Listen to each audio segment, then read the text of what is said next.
Good afternoon and welcome to the continued regular meeting of the Connecticut Public Utilities Regulatory Authority. We are continuing from this morning's 9 a.m. session to this afternoon, Wednesday, August 13th, 2025 at 1 p.m. My name is Chairman Marissa Gillette, and I'm again joined by my colleagues, Vice Chairman David R. Cont'd and Commissioner Michael Karen. We have a regular calendar and consent calendar in front of us today.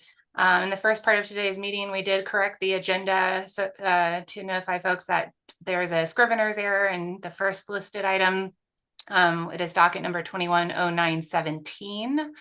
And that is the consideration of the decision in Pura's investigation into medium and heavy duty electric vehicle charging. So we will be taking up that decision first. And I would like to ask staff Danielle Shalou to present the decision for the panel's consideration, please. Good afternoon, Chairman Gillette, Commissioner Karen, Commissioner Arconti. Connecticut's commitment to the 2013 Multi-State Medium and Heavy-Duty Zero-Emission Vehicles Memorandum of Understanding, the state's 2030 and 2050 greenhouse gas emissions reduction targets, the state's statutory medium and heavy-duty vehicle adoption targets, and the social and environmental impacts associated with medium and heavy-duty vehicle electrification all necessitate a long-term, comprehensive approach to providing fleet electrification support and building out medium and heavy-duty EV charging infrastructure to support wide-scale EV deployment over the next half-decade. Therefore, in this decision, the authority exercises its broad statutory powers and obligations under General Statutes Sections 1611 and 16244I to establish the Medium and Heavy-Duty Electric Vehicle Charging Program. The Medium and Heavy-Duty EV Charging Program is a 5-year program that shall be available to applicable customers within the service territories of Eversource and United Illuminating. The key program elements consist of fleet advisory services, specific tariffs available to serve medium and heavy-duty fleet EV charging stations, and charging infrastructure incentives for a limited number of school bus fleet demonstration projects. As previously approved by the authority in this proceeding, the Connecticut Green Bank has been designated as the program administrator of a fleet advisory services program focused on school bus electrification planning in distressed municipalities at no cost to ratepayers. In this decision, the authority makes minor modification to the Green Bank's Fleet Advisory Service Program and directs the Green Bank to submit a proposal for a second stage of their Fleet Advisory Service offerings, which may include non-distressed municipality school districts and other medium and heavy-duty vehicle types.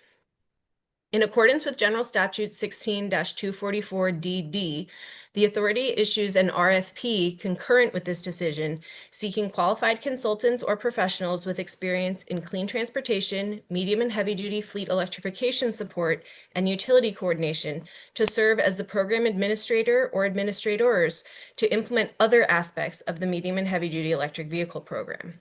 In this decision, the authority approves with modifications the EDC's respective proposed tariffs for commercial and industrial customers to serve the entire requirements of medium and heavy-duty fleet EV charging stations. This tariff aims to enable practical and economic viability of medium and heavy-duty EV fleets, send price signals that encourage medium and heavy-duty EV fleet operation that optimally utilizes the distribution grid and bulk power system, and reduce electric rates as a result of the incremental revenue created by increased load from new medium and heavy-duty EV fleets. Finally, this decision approves, with modifications, the EDC's proposed medium and heavy-duty EV make-ready and EVSE incentives. Over the course of the 5-year program, the authority establishes an initial charging infrastructure incentive offering that provides the established incentives to up to 4 total school bus fleet demonstration projects located in disadvantaged communities. Authority staff recommends adoption of this decision. Thank you. Thank you. Is there a motion? Move adoption. Second. Thank you. The decision has been regularly moved and seconded. If there are no comments, I will ask Mr. Bumpin to please take the roll. Commissioner Karen? Yes. Vice Chairman Arconti? No. Chairman Gillette? Yes. Thank you. The decision has been adopted. Let's turn next to docket number 250103, the annual review of the rate adjustment mechanisms of the Connecticut Light and Power Company. And the third item, docket number 250104, the annual review of the rate adjustment mechanisms of the United Illuminating Company. We have authority staff, John Norton, to present the decisions for the panel's consideration, and happy to take those up together or separately, sir.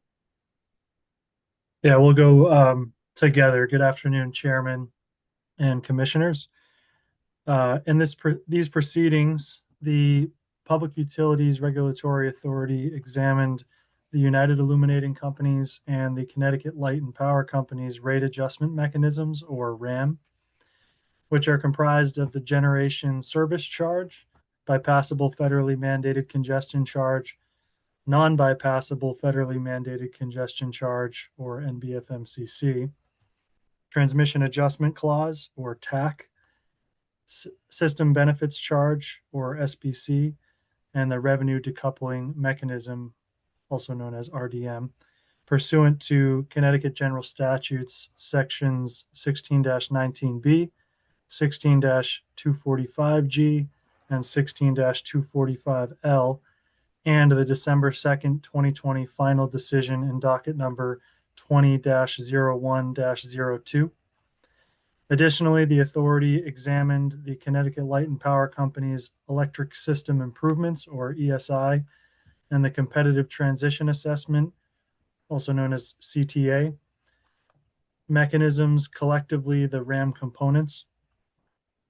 The authority annually performs a full prudency review of actual revenues and expenses from the prior calendar year associated with the RAM components, and if necessary, orders rate adjustments associated with its prudency review effective September 1st of the current year.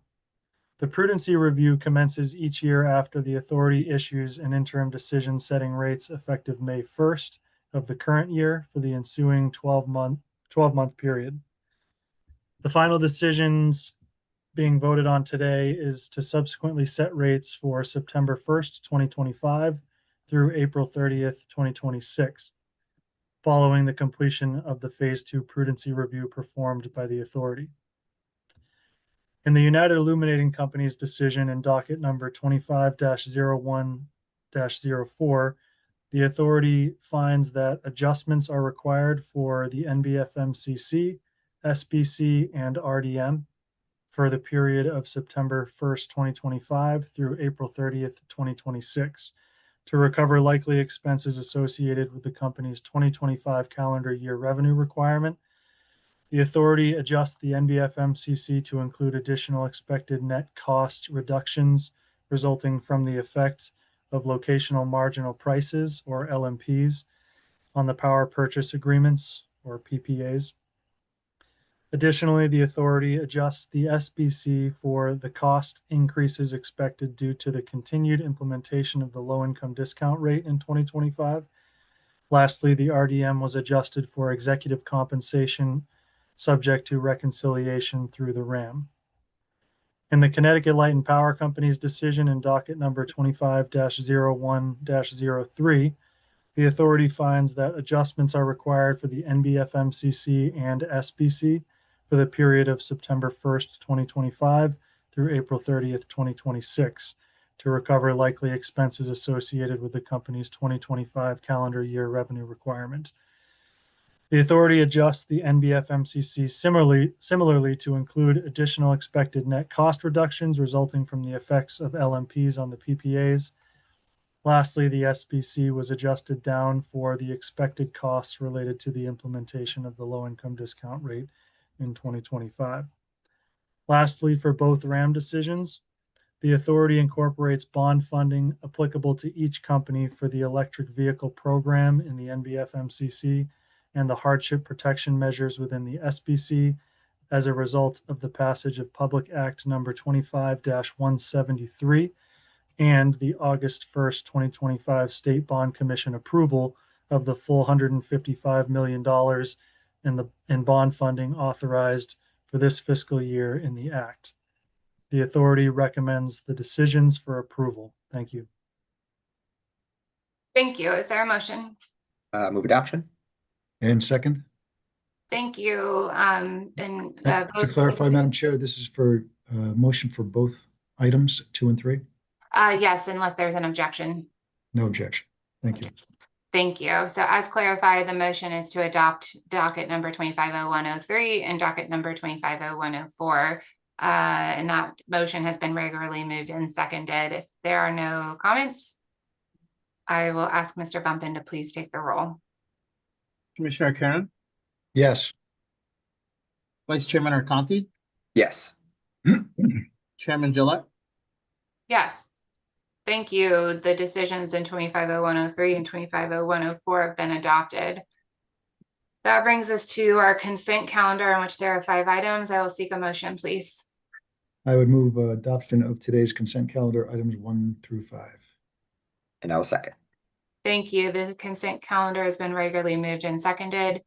Mr. Bumpin, please take the roll. Commissioner Karen, Yes. Vice Chairman Conti, Yes.